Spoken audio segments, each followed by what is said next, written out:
Someone is on meth, they want to get in for treatment. How hard is it? Can they just walk in the front door of a treatment place, or do they need to go through more hoops, so to speak? Well, I don't think anybody that needs treatment needs to come to the treatment center, and we'll do an evaluation and we'll place them in the proper level of care.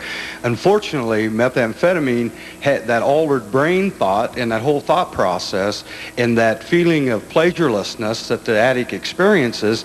A lot of them don't just wake up in the morning and say, geez, what a great day to get clean and sober. So we have to depend a lot on significant others, family members, corrections that find the problem, and then we can address that problem. But the facts are, we know that treatment works. We know prevention works. If you look at Economics 101 class, they talk about supply and demand.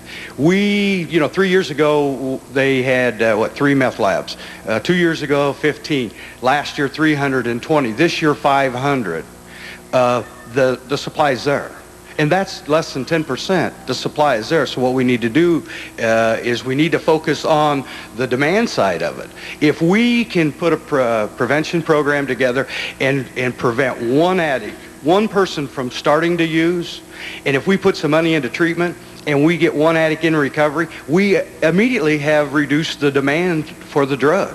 And so we need to look at the demand. We also need to be cognizant of the fact that the gateway drugs, see, nobody that we see, they just don't pick up methamphetamine and say, this is my drug of choice. They've started out with alcohol, they've started out with marijuana, they start out with cocaine. We need to continue to address that in the prevention arena as well as in the treatment arena. And on the individual basis, someone comes in, how hard is it going to be for them? What should they know before they get in there? It's hard work.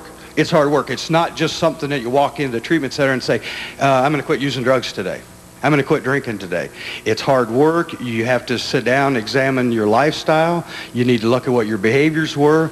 You have to look at what's important to you. One of the things that we see, people come into treatment and say, what's important to you? And they say, my family's important, my job's important, my house is important. Well, but see, there's no congruency there because you haven't worked in 6 months. 77% of the meth addicts haven't worked in 6 months. So that job's not really that important. You haven't been home for 6 weeks. You haven't seen your family. So what we try to do is say, how does my behavior and my thinking, how do I get the congruency there to start on that road to recovery? It truly is a behavioral change. It's tough work. All right, Rob, thank you very much.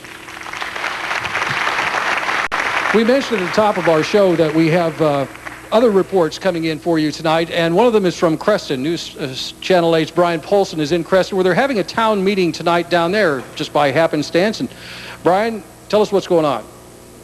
Well, it's partially by happenstance, Kevin, but also, of course, because this is a problem that's gripping Iowa all at the same time. We're here at Creston High School in the auditorium, where, as you can see, it is a standing room-only crowd, and there is a brief break in the action as we bring you this report and also a visit with Sheriff John Coulter, who's putting on a part of this program. Now, Sheriff, this, as you told me earlier, is a program that actually had its genesis with the students themselves. Yes, we were asked a long time ago, about a year and a half ago. The students came to the school and to law enforcement said, we have a problem. And based on their request for help, the Youth Plus initiative started, and the culmination of that initiative is the presentation tonight. Union County in the last year has had, I believe, as many as a dozen meth lab busts. It's a problem that's here. It's a problem that's real. What is the message you want to get out to Union County tonight? Well, one, that it's not a community problem that can be solved just strictly by law enforcement or the schools. It's a problem that's going to take all of the community and all of the involvement of adults, children, teenagers, specifically parents, also churches, as well as law enforcement in the school.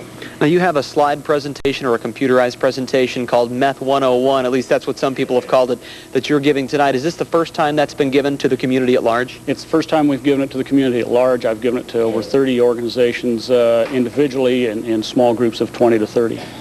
All right. Well, thank you very much once again for taking some time out here, and good luck with the rest of the presentation tonight. Thank you, Brian. Again, that's Sheriff John Coulter, and a large turnout here tonight. Clearly, it is something the community here is willing and interested in addressing, and just like is going on there in Ankeny, a lot of people concerned about the meth problem here in Iowa. All right.